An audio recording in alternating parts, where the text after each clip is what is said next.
Nesse vídeo eu vou te mostrar passo a passo como declarar subscrição no seu imposto de renda. Vou te mostrar aqui da tela do meu computador cada uma das principais situações e o que você deve fazer em relação à apuração do seu imposto de renda nelas. Vamos falar desde o básico sobre o que é subscrição, sobre o imposto de renda na subscrição, como que você inclui na declaração anual e muito mais. Por isso, a única coisa que eu te peço é que você já deixe o seu like, se inscreva no nosso canal, ative o sininho de notificação, porque isso nos ajuda muito e ajuda também você a receber mais conteúdos como esse. Bora lá!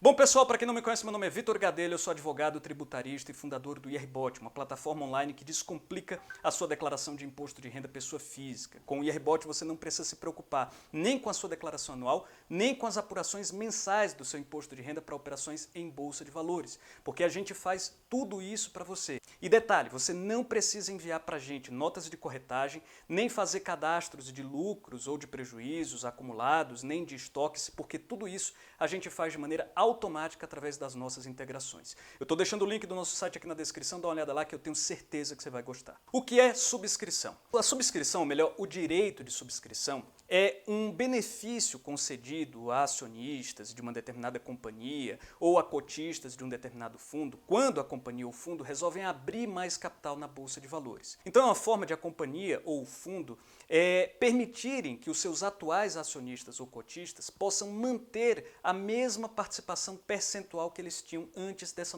nova abertura. Ou seja, a subscrição ela evita que os atuais acionistas ou cotistas eles sejam diluídos por conta desse aumento de capital. Toda vez que uma empresa ou fundo vai fazer uma subscrição, vai lançar uma subscrição, ela faz um aviso aos acionistas ou cotistas em que ela fixa o preço pelo qual os acionistas ou cotistas vão poder comprar os ativos, o prazo até quando eles podem exercer esse direito e o percentual que está disponível para cada um. Quem quiser, exerce. Quem não quiser, simplesmente não faz nada e esse ativo vai desaparecer da sua carteira.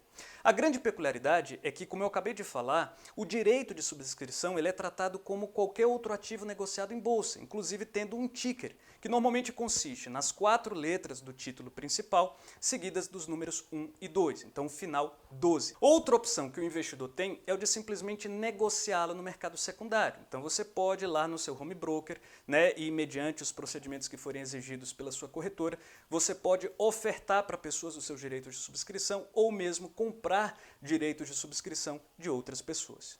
Imposto de renda sobre subscrição.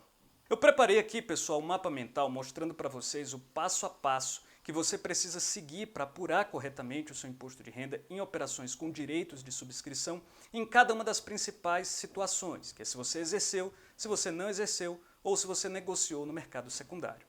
Se você exerceu, a primeira coisa que você deve saber é que essa operação de conversão daquele ativo que consistia no direito de subscrição pelo ativo principal, que é objeto desse direito de subscrição, não vai constar de nenhuma nota de corretagem. Para você ter acesso ao registro dela, você vai precisar recorrer ou ao extrato da sua corretora ou ao extrato de movimentação da B3. Aqui no IRBot, por exemplo, todos os nossos clientes fazem uma integração com a B3 justamente para a gente ter acesso, entre outras coisas, a informações referentes a eventos corporativos como esse. Uma vez então você exercendo o seu direito de subscrição, você vai tratá-la como qualquer outra compra. Você vai declarar essa compra, você vai considerar essa compra como sendo uma compra normal, pelo custo que era objeto desse direito de subscrição e você vai atualizar devidamente o preço médio daquele ativo em função dessa nova aquisição que você fez. Já se você não tiver exercido, aí não acontece absolutamente nada. Então não se preocupe, se você viu por acaso aí na sua carteira, num relatório de custódia, de posições, que você tinha um ticker com final 12, que você nem lembra de ter comprado e quer saber se isso vai gerar algum impacto do IR, não se preocupe, que isso não vai acontecer. Já se você negociou no mercado secundário, a gente tem que considerar algumas outras situações. A primeira é a de você ter comprado, ou seja, você não era um investidor, acionista, beneficiário dos direitos de subscrição, mas resolveu comprá-los de alguma outra pessoa porque considerou que seria uma operação vantajosa. Se você comprou esse direito de subscrição e você o exerceu, você vai considerar que fez uma compra normal daquele ativo objeto. No entanto, o custo de aquisição dele vai consistir tanto no preço que você pagou por ele, o preço objeto do direito de subscrição, como também o preço que você pagou para adquirir o direito de subscrição. Então, os dois têm que ser levados em conta aqui para você apurar corretamente o custo de aquisição desse ativo. Já se você não exerceu, significa que o dinheiro que você gastou para adquirir aquele direito de subscrição simplesmente foi perdido. No entanto, não se trata de um prejuízo que usufrui do benefício dos demais prejuízos com operações em bolsa de poder ser usado em face, ser compensado em face de lucros futuros. Esse prejuízo, infelizmente, ele não é recuperável, ele morre com você. Já se você vendeu os direitos de subscrição que você tinha, duas situações são possíveis. A primeira é de você não tê-los recomprado, e aí, nesse caso, você necessariamente vai ter um lucro, porque você o adquiriu a custo zero, e você está vendendo por algum custo, então 100% disso vai ser lucro. E se você tiver feito uma operação de day trade, ou seja, você recebeu o direito de subscrição e no mesmo dia você já fez uma venda dele, vai incidir a alíquota normal de IR para operações de day trade de 20%. Já se foi uma operação de swing trade, ou seja, você recebeu o direito de subscrição num dia e o vendeu em outro dia, aí nesse caso a alíquota do IR cai para 15%, inclusive para o caso de direitos de subscrição de FIIs. Isso acontece porque aqueles 20% sobre ganho de capital em operações com FIIs se aplica, como acabei de dizer, apenas a operações com FIIs, sendo que aqui não se trata de uma operação com FII, mas de um direito de subscrição, ainda que de subscrição de cotas de um FII. Também não se aplica nesses casos nenhuma das regras de isenção para operações em bolsa, nem a dos R$20 mil, nem a dos R$35 mil. Esse assunto já causou uma certa polêmica. Havia muitos especialistas que consideravam que se aplicava essa regra aqui dos R$35 mil.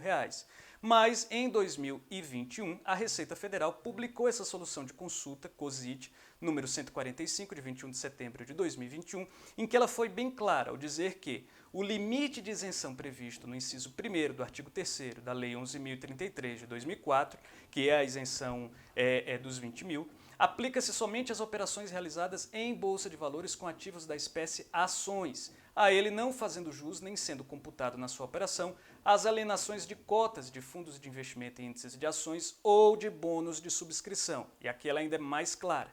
Nas alienações de bônus de subscrição realizadas em bolsa, não se aplica o limite de isenção previsto no inciso 2º do artigo 22 da Lei 9250 de 95, que é o dispositivo que prevê a isenção dos 35 mil, cuja aplicação circunscreve-se a operações realizadas fora da Bolsa de Valores. Então a polêmica está encerrada porque esse é o claro entendimento da Receita Federal. O máximo que você pode fazer se você for contra isso é entrar com uma medida judicial, um mandado de segurança, pleiteando que seja aplicada aquela regra dos 35 mil. Mas sem isso você deve seguir à risca o que está aqui na solução de consulta. Já se você recomprou esse mesmo direito de subscrição que você vendeu, aí você vai tratar como duas operações diferentes. Primeiro você fez uma venda do direito de subscrição que você tinha recebido, e aí nesse caso, nessa venda, você vai apurar conforme essas regras aqui de que a gente acabou de falar, tá? E depois, em seguida, a compra, você vai aplicar essas regras aqui também de que a gente aplicou de falar. Não caia no erro de fazer como em operações com opções, em que é possível que você faça primeiro uma venda e depois uma compra, e o ganho de capital seja a diferença entre os dois, não importando a ordem deles. Aqui, no caso de direito de subscrição, a ordem importa. Então, se você primeiro fez uma venda, você faz a apuração do lucro da venda. Se você fez depois uma compra, você faz depois a apuração do custo de aquisição conforme uma compra normal. Como incluir na declaração anual? Lá na declaração anual, na ficha rendimentos isentos, você não vai preencher nada, porque como nós acabamos de dizer aqui, nenhuma operação com ganho de capital é isenta de imposto de renda no caso de operações com subscrições.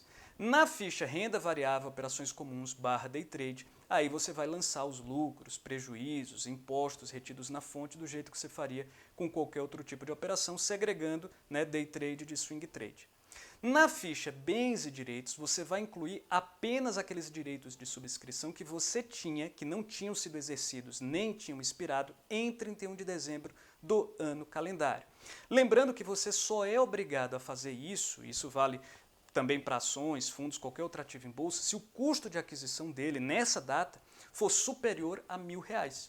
Ou seja, se o custo de aquisição de um ativo negociado em bolsa, direito de subscrição não, for inferior a R$1.000, você nem sequer é obrigado a incluir na ficha bens e direitos. No entanto, aqui no IRBOT, nós recomendamos e nós sempre fazemos, né, as nossas declarações, incluindo independentemente do custo, para que o investidor ele possa ter aquilo mais organizado e, consequentemente, num eventual ano em que ele tenha um valor superior, né, ele possa ver qual que foi a variação patrimonial de maneira completa. E aqui, pessoal, rola também uma certa polêmica, porque muitas pessoas se baseiam num trecho do manual de preenchimento do programa do IR, que diz que aqueles ativos que foram adquiridos e alienados no mesmo ano devem ser lançados na ficha bens e direitos, com os campos de situação em 31 de dezembro zerados. No entanto, essa regra não se aplica para ativos negociados em bolsa de valores, pelo simples fato de que, se aplicada, ela seria absolutamente impraticável, já que ele exige, além dessa inclusão na ficha bens e direitos, também a especificação no campo de discriminação de quem que foi o comprador,